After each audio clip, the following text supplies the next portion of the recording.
Hello students, तो अब आपका फर्स्ट सेमेस्टर खत्म हो चुका है। अब आप सेकेंड सेमेस्टर में जा चुके हैं। तो आइए हम सिलेबस डिस्कस करते हैं कि सेकेंड सेमेस्टर में आपको क्या क्या पढ़ना है और आपके क्या क्या सब्जेक्ट्स हैं। जैसा आपके फर्स्ट सेमेस्टर में था सेम उसी तरह आपके सेकेंड सेमेस्टर में भी टोटल 5 सब्जेक्ट्स हैं। आपको 5 सब्जेक्ट पढ़ना है, but unlike your first semester आपके सेकेंड सेमेस्टर में 2 की जगह सिर्फ 1 प्रैक्टिकल है। ठीक, आपका फर्स्ट सेमेस्टर में 50-50 मार्क्स के 2 प्रैक्टिकल थे, आपके सेकेंड सेमेस्टर में 100 मार्क्स का 1 प्रैक्टिकल है। ठीक, जो कि आपके सी प्रोग्रामिंग पे बेस्ड है। टोटल वही 500 मार्क्स की थ्योरी, 100 मार्क्स का प्रैक्टिकल, 600 मार्क्स आपका टोटल है। ठीक, अब कौन कौन से सब्जेक्ट पढ़ने हैं हम सबसे पहले ये देखते हैं।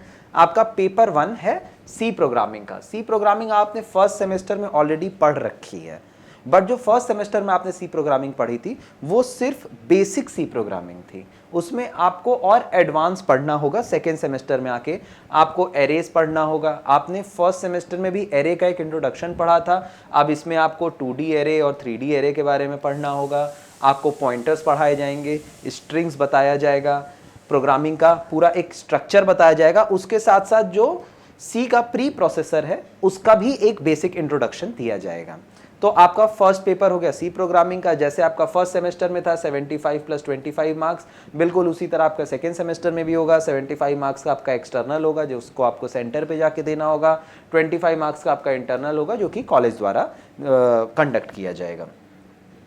आपका सेकंड पेपर है digital electronics and computer organisation. देखिए, डिजिटल इलेक्ट्रॉनिक्स, जितनी भी चीज़ें हम कंप्यूटर यूज़ करते हैं वो सब कुछ डिजिटली इलेक्ट्रॉनिक्स में आएगा। ठीक, इसमें आपके लॉजिक गेट्स होते हैं, आपकी मेमोरीज होती है, आपकी मेमोरी, आपकी CD रोम, फ्लॉपी ड्राइव, हार्ड डिस्क, ये सब किस तरह से वर्क करती है, वो कैसे बनती है और कैसे वर्क करती है, ये सब कुछ आपको डिजिटल इलेक्ट्रॉनिक्स में सिखाया जाएगा। उसी के साथ साथ आपके बिल्डिंग ब्लॉक्स बताए जाएंगे कि किस तरह से पूरा कंप्यूटर बिल्ड किया जा रहा है। माइक्रो प्रोसेसर्स के बारे में बताया जाएगा, बायोनिक चिप्स के बारे में बताया जाएगा। ये सब चीज़ आपको digital electronics and computer organisation में पढ़ना है। थर्ड पेपर है आपका ऑर्गेनाइजेशन बिहेवियर। देखिए, बिहेवियर का क्या मतलब होता है, ऑर्गेनाइजेशन बिहेवियर का मतलब होता है आपका अपना व्यवहार। ठीक, आप जब एक ऑर्गेनाइजेशन में काम कर रहे हैं, एक कॉर्पोरेट एक कंपनी में काम कर रहे हैं, तो आपको कैसा वहाँ पे बर्ताव करना है, कैसा बिहेव करना है, इसके बारे में बताया जाएगा। इसके साथ साथ बहुत ज़रूरी है कि आप पर्सनालिटीज़ के बारे में जानें कि आपकी पर्सनालिटी कैसी है। दूसरों की पर्सनालिटी का मतलब होता है व्यक्तित्व। आपका व्यक्तित्व कैसा है, आप किस प्रकार के व्यक्ति हैं, दूसरों का व्यक्तित्व कैसा है, आपके अंडर जो आपका जूनियर काम कर रहा है उसका व्यक्तित्व कैसा है। उसके साथ साथ वर्क स्ट्रेस, मतलब आप स्ट्रेस का मतलब जानते हैं, दबाव, कि आपको अगर काम का दबाव है तो आपको कैसे काम करना है, काम के दबाव को कैसे हल्का करना है और उस दबाव को देखते हुए, झेलते हुए आपको कैसे काम करना है। उसी के साथ साथ ग्रुप में आपका बिहेवियर कैसा होना चाहिए, ग्रुप बिहेवियर के बारे में है और लीडरशिप के बारे में है। ठीक, ये सब कुछ आपको ऑर्गेनाइजेशन बिहेवियर, जो कि आपका पेपर 3 है, उसमें पढ़ाया जाएगा और बताया जाएगा।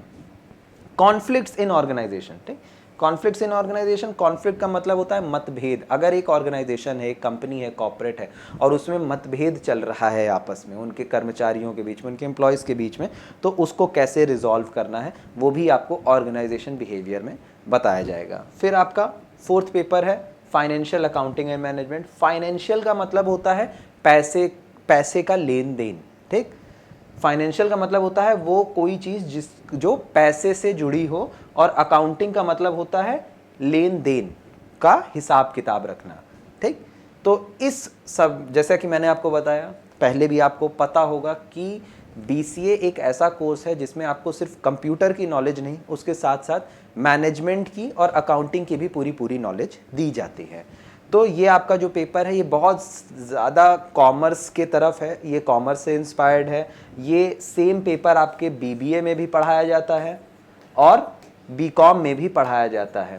ठीक, ये सेम पेपर आपका BBA में भी है और BCom में भी है और BCA में भी है। तो इसमें आपको पहले बेसिक ऑफ अकाउंटिंग सीखना है। बेसिक ऑफ अकाउंटिंग क्या होता है कि देखिए, किसी भी पैसे को हम लेते हैं या देते हैं तो इस लेन देन को हम ट्रांजैक्शन कहते हैं, और इस लेन देन को जब हम रिकॉर्ड करते हैं एक सिस्टमैटिक ऑर्डर में तो उसको हम अकाउंटिंग कहते हैं।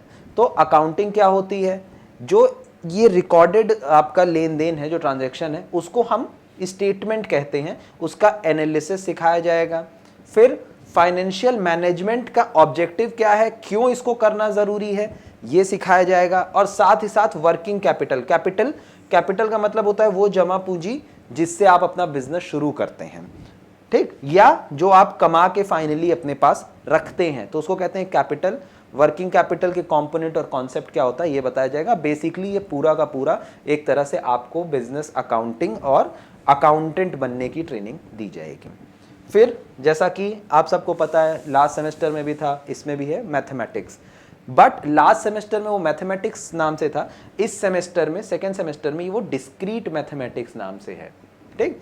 देखिए इंटीग्रेशन है या डिफरेंशिएशन है, ये सब कुछ थोड़ा सा आपके लिए टफ हो सकता है, बट जो डिस्क्रीट मैथमेटिक्स है ये बहुत ज़्यादा लॉजिकल होता है। इसमें set, relation, function, graphs and trees के बारे में पढ़ाया जाता है, ये बहुत ज़्यादा रिलेटेबल होता है।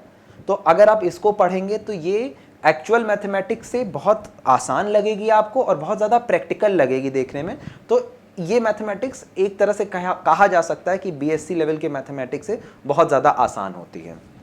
एंड फाइनली आपका प्रैक्टिकल 100 मार्क्स का, ये जो 100 मार्क्स का प्रैक्टिकल है वो आपका कंप्लीटली सी प्रोग्रामिंग पे बेस्ड रहेगा, जिसमें आपको एडवांस सी की प्रोग्रामिंग करनी होगी, ठीक।